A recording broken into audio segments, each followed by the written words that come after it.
channel to my welcome. Channel to my guys. Guys to my welcome. Welcome to this session of Economic History of India from 1857 to 1947. In this session, we will learn about the topic India during the pre-colonial phase. At the end of the session, you will be able to list out the different rulers who ruled India and the state of the Indian economy during these rulers.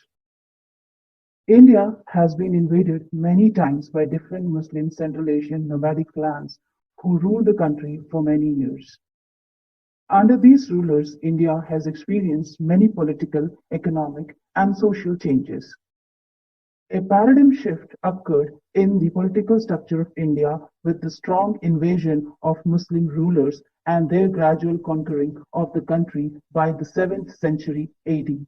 The medieval India witnessed the rise of 5 dynasties, namely the Slave dynasty from 1206 to 1290 AD, the Khiljis from 1290 to 1320 AD, the Tughlaqs from 1320 to 1412 AD, the Sayyids from 1414 to 1451 AD, the Lodhis from 1451 to 1526 AD. And after the domination of sultanates, the Mughal rulers ruled India and many changes followed in the structure of the country.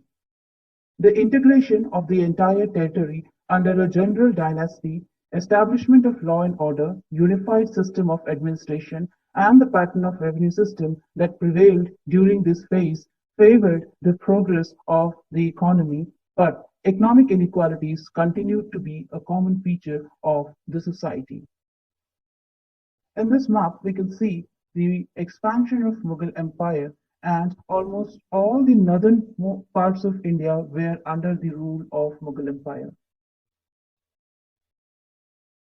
India in the pre-colonial period had a stable economy, self-sufficient agriculture, flourishing trade, and rich handicrafts industries were some of the features of the Indian economy. In spite of the fact that the Indian villages were largely self-sufficient units and the means of communication were primitive, India enjoyed extensive trade both within the country and with other countries of Asia and Europe. A balance of the imports and exports were maintained. The item imported into India were wool, dates, dried fruits, and rosewater from the Persian Gulf, coffee, gold, drugs, and honey from Arabia, tea, sugar, and silk from China, gold muck and woolen cloth, metals like copper, iron, and lead, and paper from Europe. The main items exported from India were cotton textiles. Besides cotton textiles, which were famous all over the world, India also exported raw silk, indigo, opium, rice, wheat, sugar, pepper, and other spices, precious stones, and drugs. The main features of Indian trade in pre-colonial times were a favorable balance of trade,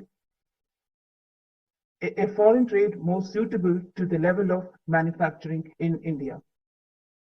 A favorable balance of trade meant an excess of exports over the imports. That is, India exported more than it needed to import. Since the economy on the whole was self-sufficient in handicrafts and agricultural products, India did not need foreign imports on a large scale and continued to enjoy a healthy trade.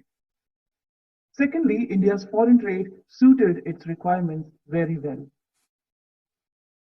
India was land of extensive manufacture. Indian artisans were famous for their skills all over the world. In fact, the reason for India's favorable foreign trade was its excellence in indigenous production.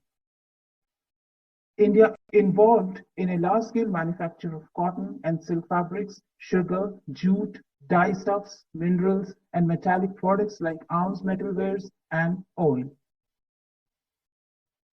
Towns like Dhaka and Murshidabad in Bengal, Patna in Bihar, Surat and Ahmedabad in Gujarat, Jaunpur, Varanasi, Lucknow, and Agra in Uttar Pradesh Multan and Lahore of the Punjab, Machilipatnam and Vishakhapatnam of Andhra, Bangalore of Mysore, and Coimbatore and Madurai of Madras were flourishing centers of textile industry. Kashmir specialized in wooden manufacture. Maharashtra, Andhra, and Bengal were prominent centers of shipbuilding industry.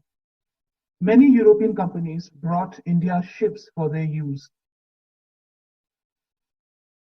In this map, we can see major centers of trade during the Mughal Empire and also the external boundaries of the Mughal Empire during the time period up till 1700. Towards the end of the 18th century, India was undoubtedly one of the main centers of world trade and industry. The status of India was completely destroyed under colonial times. The constant conflict among nobles and princely states and inefficient administration and weak successors resulted in the decline of economy and the Mughal Empire. All these factors provided a favorable atmosphere for the entry of foreigners into India. In this session, we have discussed about the state of Indian economy before the colonial rule. Thank you for attending this session.